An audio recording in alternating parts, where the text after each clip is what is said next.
ரமண பவ சரி ரி ரி ரி ரி ரி ரி ரி பின்ன பவ சரவண வீரா நமோ நம தி பவ சரவண நிர நிர நிரண வசர ஹண பவருக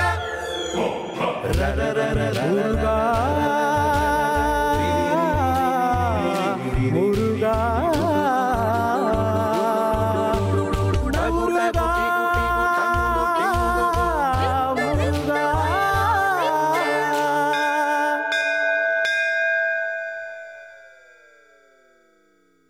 முருகப்பெருமானே, ஞான பண்டிதா, கந்தா, கார்த்திகேயா, தங்கள் பக்கம் நியாயம் இருப்பதாக நாங்கள் அனைவரும் உறுதியாக நம்புகிறோம். ஆதலால் எக்காரணத்தை கொண்டும் தாங்கள் கைலாயத்தை விட்டு செல்லக்கூடாது. என்னை மன்னிக்க வேண்டும் நந்தி தேவரே, பூதகணங்களே, தாங்கள் யாவரின் பேரன்பு என்னை நெக்குருக வைக்கின்றது. ஆனால் தாங்கள் என் மீது காட்டும் பேரன்பை கைலாயத்தின் உள்ளே இருப்பவர்கள் யாரும் என் மீது காட்டவில்லை. நந்தி தேவரே, தங்களின் அன்பிற்கு நன்றி. நான் புறப்படுகிறேன். முருகா, முருகா, நீ என்னை விட்டு எங்கும் செல்லக்கூடாது. முருகா, முதலில் உள்ளே வா. இந்த பிரச்சனையை பேசி தீர்க்கலாம். குழந்தை பருவத்தில் உன்னை அள்ளி அணைத்து உச்சி முகர்ந்து வளர்க்கும் பாகியமற்றவள் இந்த பார்வதி. உன்னை கார்த்திகை பெண்களே எடுத்து வளர்த்தார்கள். உன்னோடு தாயாக வாழ்ந்த காலம் மிக மிக குறைவு. என்னால் உன்னை பிரிந்து வாழ இயலாது முருகா. அன்னையர்கள் எப்போதுமே தன் மூத்த பிள்ளை மீது பேரன்பை பொழிவார்கள் என்று நான் கேள்விப்பட்டதுண்டு. அதை நான் இப்போது கண்கூடாக கண்டுவிட்டேன். அதை தாங்களே தங்களின் வார்த்தைகளால் இப்போது நிரூபித்து விட்டீர்கள். அன்னையே, இதுவரை தாங்கள் என் மீது காட்டிய பேரன்பிற்கு நன்றி. நான் வருகிறேன். முருகா,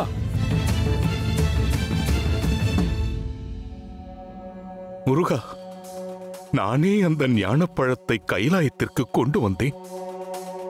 இங்கு நடந்த அனைத்து பிரச்சனைகளுக்கும் நானே பொறுப்பு. நான் சிரம் தாழ்த்தி உன்னிடம் மன்றாடி கேட்கிறேன். கைலாயத்தை விட்டு சென்று விடாதே.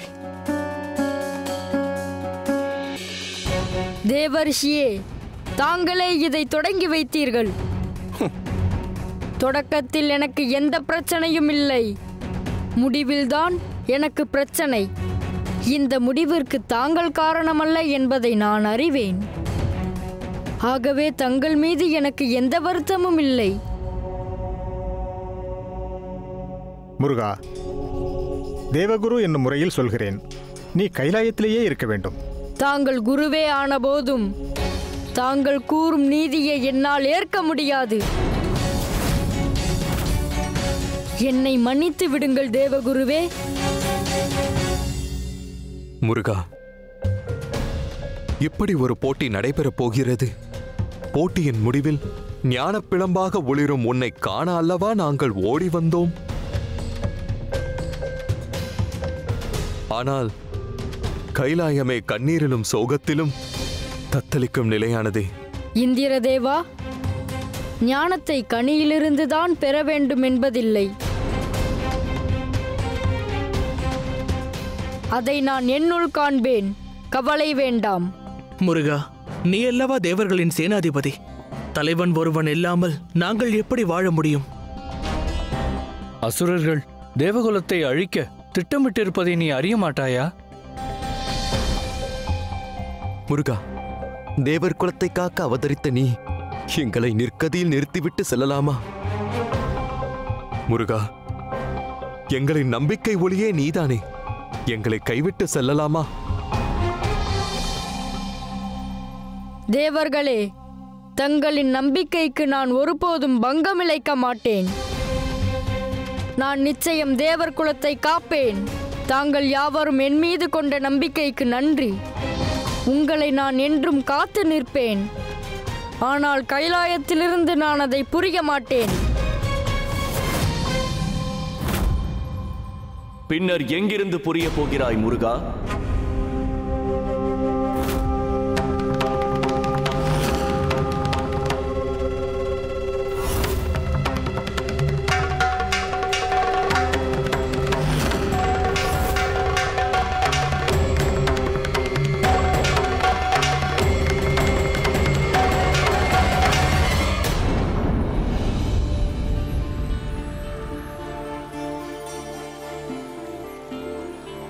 மகரிஷியே, தாங்கள் உரைத்தது போல் கங்கையில் நீராடி இறைவனை தொழுதெழுந்து தங்களிடம் வந்துள்ளோம். எம்பெருமான் ஈசனின் கட்டளை உங்களுக்காக காத்திருக்கிறது. தயவு கூர்ந்து கூறுங்கள், எப்பணியும் ஆற்ற காத்திருக்கிறோம். முருகனின் பெயரால் தாங்கள் காலால் இட்ட கட்டளையை எங்கள் தலையால் ஏற்று செயல் புரிய நாங்கள் ஆயத்தமாய் இருக்கிறோம்.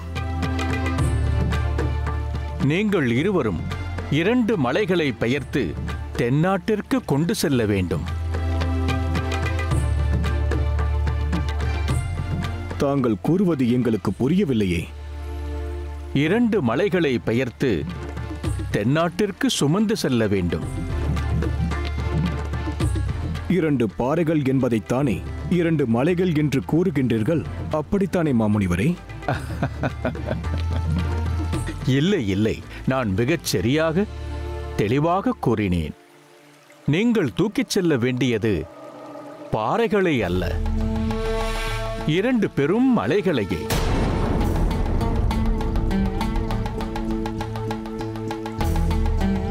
அதோ பாருங்கள்.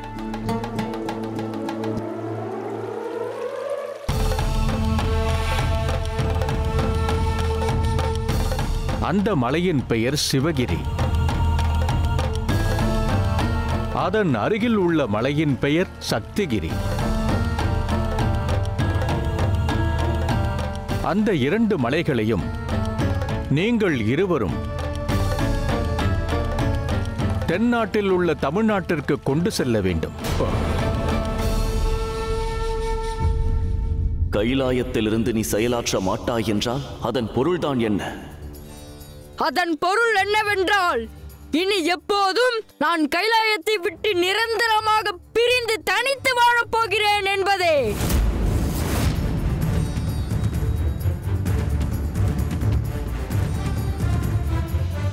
கைலாயத்தை விட்டு நிரந்தரமாக பிரிந்து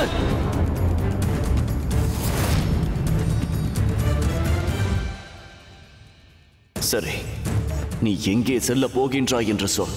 எங்கேயோ செல்கின்றேன். கைலாயத்தை தவிர 14 புவனங்கள் இருக்கின்றன. அவற்றுள் எனக்கென்று ஒரு இடம் கிடைக்காமலா போய்விடும்? எனக்கென்று ஓர் இடம், எனக்கென்று ஒரு தனி நாடு, எனக்கென்று ஒரு தனி வாழ்வென்று நான் வாழப்போகிறேன். என் நாடு, என் மக்கள் என்று நான் இன்புற்று வாழப்போகிறேன். வேண்டுமென்றால் என்னை அங்கே வந்து தாங்கள் பாருங்கள்.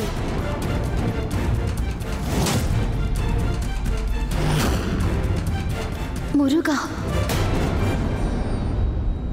நான் கூறுவதை கேள். என்னை விட்டு செல்லாதே.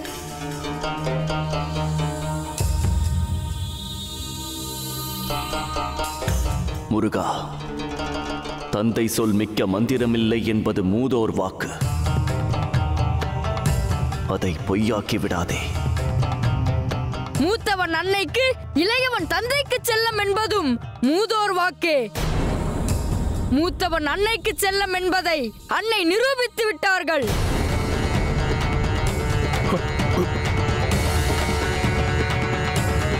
ஆனால் இளையவன் தந்தைக்கு செல்லம் என்பதை தாங்கள் பொய்யாக்கி விட்டீர்கள். எப்படியோ தாயும் தந்தையுமாகிய நீங்கள் எனக்கு எதிராக சதி செய்து விட்டீர்கள்.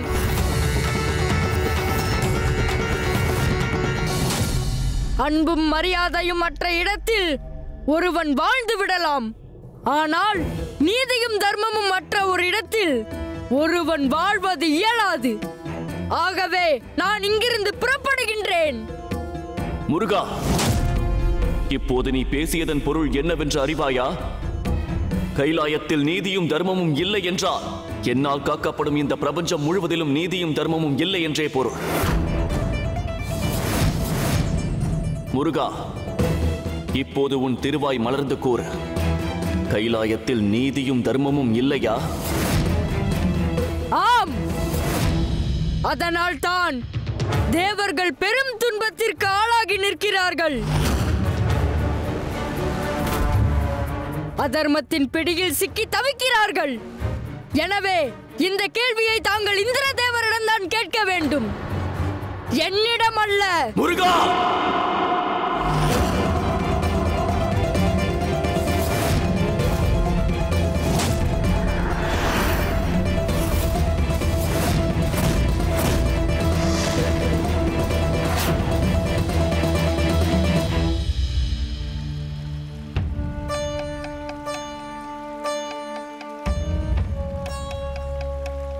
மகரிஷியே, இப்படி ஒரு கேள்வியை கேட்பதற்கு என்னை மன்னிக்க வேண்டும். சிவகிரியும் சக்திகிரியும் இமயமலையின் கண்களைப் போல் உள்ளன. இதை ஏன் பெயர்த்து தமிழ்நாட்டிற்கு எடுத்துக்கொண்டு செல்ல வேண்டும்? கைலாயத்தைப் போல் தமிழ்நாட்டில் ஒரு தென் கைலாயத்தை உருவாக்க எம்பெருமான் ஈசன் விரும்புகிறார். அவர் விருப்பத்திற்கான காரணத்தை நான் கேட்க முடியுமா? மாமுனியே, இந்த மலைகளை முதலில் நாங்கள் பெயர்த்தெடுக்க வேண்டும். பின்னர் அவற்றை தூக்கி சுமந்து செல்ல வேண்டும். அதற்கு அசாதாரணமான கோலும் இந்த மலைகளை தூக்கிச் செல்ல பெரிய கூடையும் வேண்டுமே. அதற்கு நாங்கள் எங்கே செல்வது? அதை பற்றி சிந்திக்காமல் இப்படி ஒரு பெரும்பணியை எப்படி நான் உங்களிடம் ஒப்படைப்பேன்?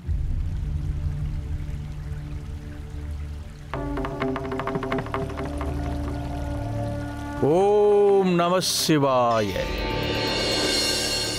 ஓம் நம சிவாய.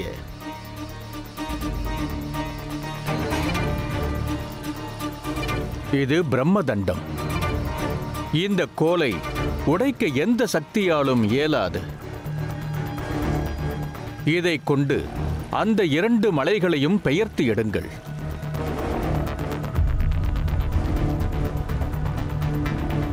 அதனை உங்கள் தோளில் சுமந்து கொண்டு செல்லுங்கள்.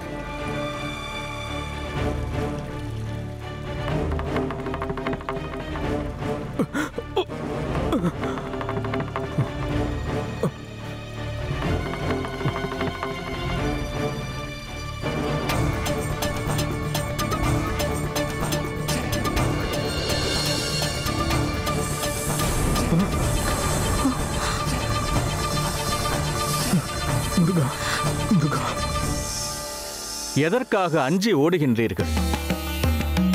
அஞ்சாமல் என்னருகே இருவரும் வாருங்கள்.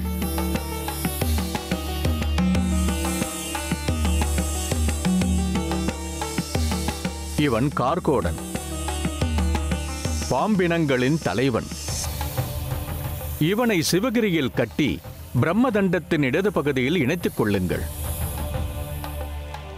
இவன் ஆனந்தன், ஆதிசேஷனின் அம்சங்கள் நிறைந்தவன். இவனை சக்திகிரியில் கட்டி பிரம்மதண்டத்தின் வலது பகுதியில் பிணைத்துக் கொள்ளுங்கள். இந்த நாகங்கள் 2ம் உங்களை காத்து நிற்கும்.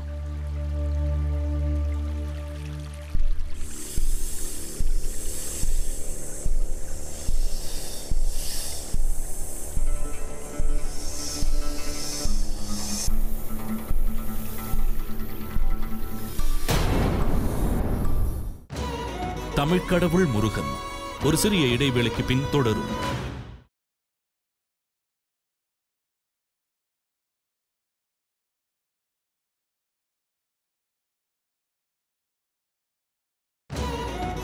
தமிழ்க்கடவுள் முருகன் தொடர்கிறது. சிவகிரியையும் சக்திகிரியையும் காவடி போல் தோளில் சுமந்து வாருங்கள். தமிழ்நாடு வந்து சேரும் வரை நீங்கள் இடையில் எங்கும் மலையை இறக்கி வைக்கக்கூடாது. சுவாமி, இடையில் மழையோ புயலோ? இடையில் மழையோ புயலோ, வெயிலோ பனியோ எது நேர்ந்தாலும் உங்கள் பயணம் நிற்கக்கூடாது. மிக முக்கியமான விதிமுறை இது. மலைகளை இணைத்த இந்த பிரம்ம தண்டத்தை இடையில் எங்கும் இறக்கி வைக்கக்கூடாது. சுவாமி, எங்கே? இடும்பா, அந்த மலையை தமிழ்நாட்டில் சரியாக எங்கே இறக்கி வைக்க வேண்டும் என்று கேட்க வேண்டாம். ஏனென்றால் அது எனக்கே தெரியாது.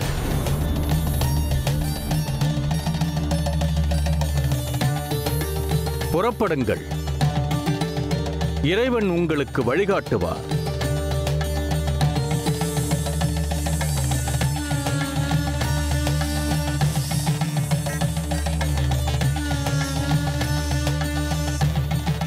ஓம் நம சிவாய. ஓம் நம சிவாய.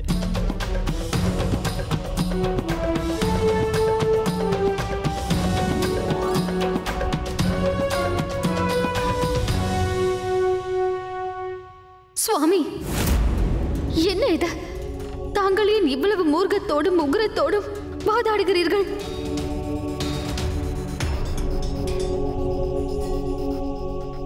முருகன் நம் பிள்ளை என்பதை தாங்கள் நினைவில் கொள்ளுங்கள்.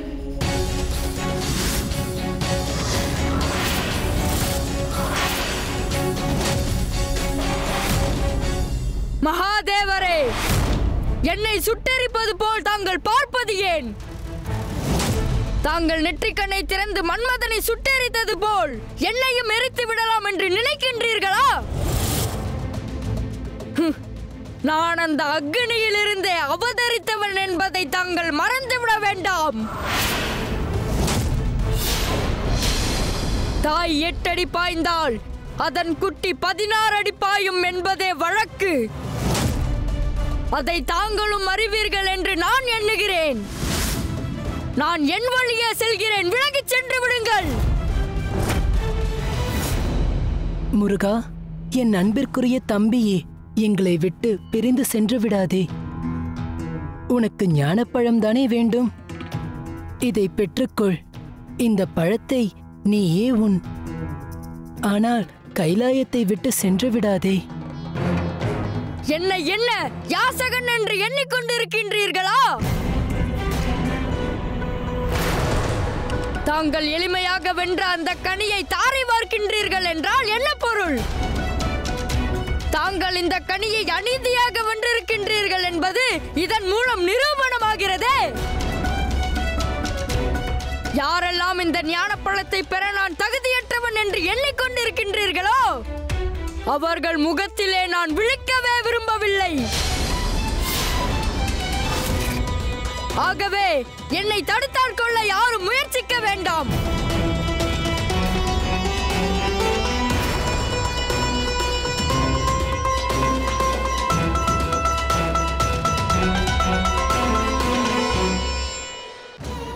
தமிழ்க்கடவுள் முருகன் ஒரு சிறிய இடைவேளைக்கு பின் தொடரும்.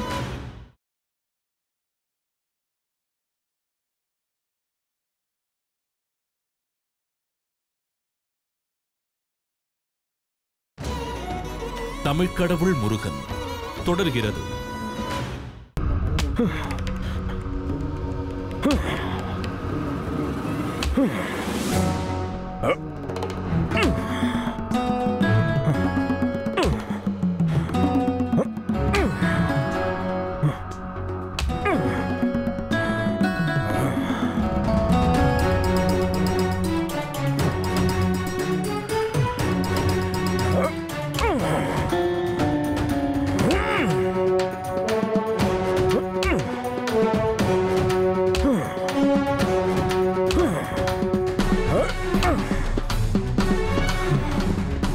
அங்கே என்ன பார்த்துக் கொண்டிருக்கிறீர்கள்? நான் பயன்படுத்தும் கோலோ வலுவாக உள்ளது, மலையோ அதைவிட பலமாக உள்ளது. ஆனால் மலையை பேர்க்க என்னால் முடியவில்லை.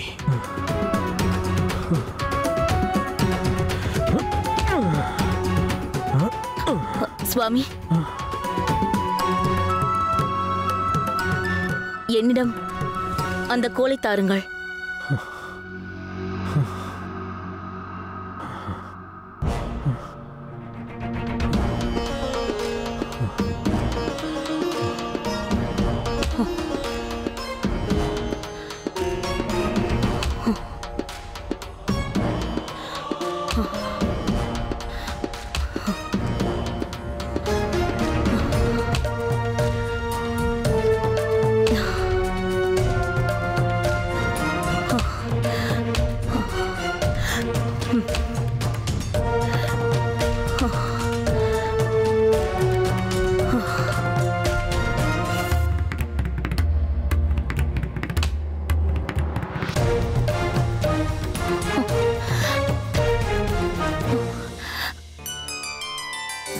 சரணம் ஸ்கந்தா சரணம் சரவண பவசுதா சரணம் சரணம்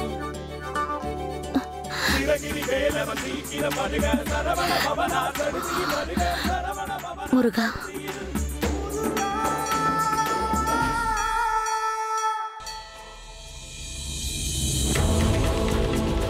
முருகா,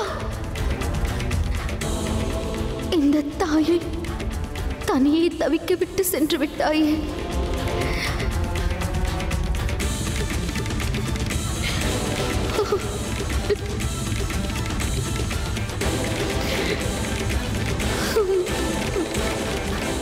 பார்வதி, அன்பை மழையாக பொழியும் தாயின் மனது பிறந்த குழந்தையின் மேனியை விட மென்மையானது. அந்த அன்பு மழையில் குளித்தெழும் பிள்ளையின் மனது பாறையை விட கடினமானது என்பதை நிரூபித்து விட்டு செல்கிறான் உன் மைந்தன் முருகன். பெற்ற மனம் பித்து, பிள்ளை மனம் கல் என்பதற்கு குமரனே சாட்சி. விடு, அவனை அவன் போக்கில் விட்டுவிடு. ஆத்திரம் தணிந்ததும் அவன் புத்தி தெளியும். அப்போது அன்னையின் அன்பை உணர்ந்து உன்னிடம் ஓடோடி வருவான்.